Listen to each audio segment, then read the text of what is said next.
এজন্য আমার আল্লাহ পাক রব্বুল আলামিন পবিত্র কোরআনের সূরা বনী ইসরাঈলের 23 এবং 24 নম্বর আয়াতে বলেন, ওয়া কাদা রাব্বুকা আল্লা তা'বুদু ইল্লা ইয়াহু ওয়া বিল ওয়ালিদাইনি ইহসানা। ও দুনিয়ার মুসলমান, আমি আল্লাহ রাব্বুল আলামিন তোমাদের উপর আবশ্যক করে দিয়েছি, তোমরা আমি আল্লাহর ইবাদত বندگی করবা, আর তোমরা তোমাদের মা বাবার প্রতি ihsan করবা। এমন ihsan করবা রে, তোমাদের মা বাবার প্রতি তোমরা দয়া করবা, অনুগ্রহ করবা।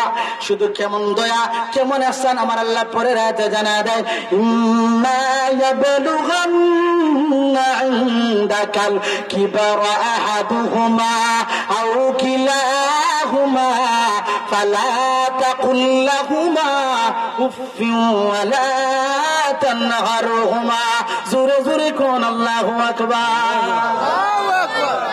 আল্লাহ রাব্বুল আলামিন বলে, রে দুনিয়ার মুসলমান, তোমরা তোমাদের মা বাবার প্রতি ihsan করবা, দয়া করবা, অনুগ্রহ করবা।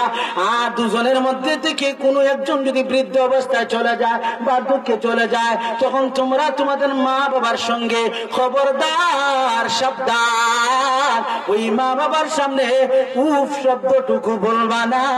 উফফি ওয়ালা তানহারহুমা, উফ শব্দটুকু বলবা না। ওয়ালা তানহারহুমা, খবরদার, সাবধান, তাদেরকে ধমক দিয়ে কোনো সময় কথা বলবা না। জোরে কোন সুবহানাল্লাহ। পৃথিবীর সমস্ত সন্তানদেরকে রব্বুল আলামিন বলেন, তোমরা তোমাদের মা বাবার প্রতি এমন ihsan করবা, তাদের শব্দে, তাদের সামনে খবরদার কোনো একটা সময়ও তোমরা উফ শব্দ বলবা না, আর ধমক দিয়ে কথা বলবা না। বলেন তো, বাংলাদেশে এমন সন্তান আসেনি যারা তাদের মা বাবাকে ধমক দিয়ে কথা বলে? এমন সন্তান আসেনি? অহরহ, আমি বলতেছি অহরহ। 90% বাংলাদেশে, মুসলমানের দেশে অসংখ্য সন্তান মা বাবাকে ধমক দিয়ে কথা বলে, তাদের সাথে উফ শব্দ কি এমন আচরণ করে সোশ্যাল মিডিয়া এমনও ভাইরাল হয়েছে, মাকে ইট দিয়েও মেরে ফেলে। যেরকম ঠিক কিনা? এমনও আচরণ আমরা পেয়েছি কি পাই নাই? আমরা পেয়েছি। আস্তাগফিরুল্লাহ। দেখেন তো, আল্লাহ পাক বলছেন উফ শব্দ না বলার জন্য, আর ওই জায়গাটা ইট দিয়ে মেরে ফেলছে। আস্তাগফিরুল্লাহ, আস্তাগফিরুল্লাহ, নাউযুবিল্লাহ। বলেন।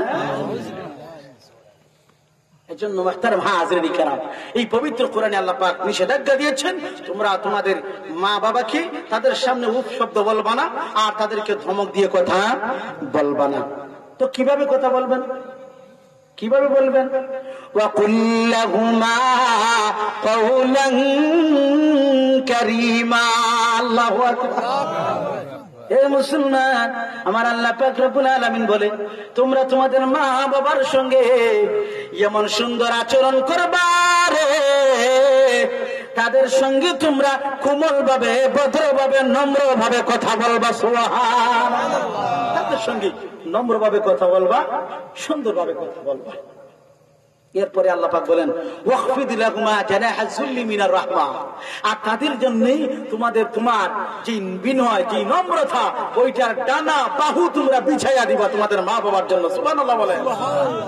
এমনকি আল্লাহ পাক রব্বুল আলামিন এটাও বলে দিয়েছেন, ও দুনিয়ার মানুষ, তোমরা তোমাদের ওই মা বাবার জন্য আমি আল্লাহর কাছে দোয়া করবা। কেমন দোয়া? আল্লাহ নিজেই বলেন, ওয়া কুর রাব্বিরহামহুমা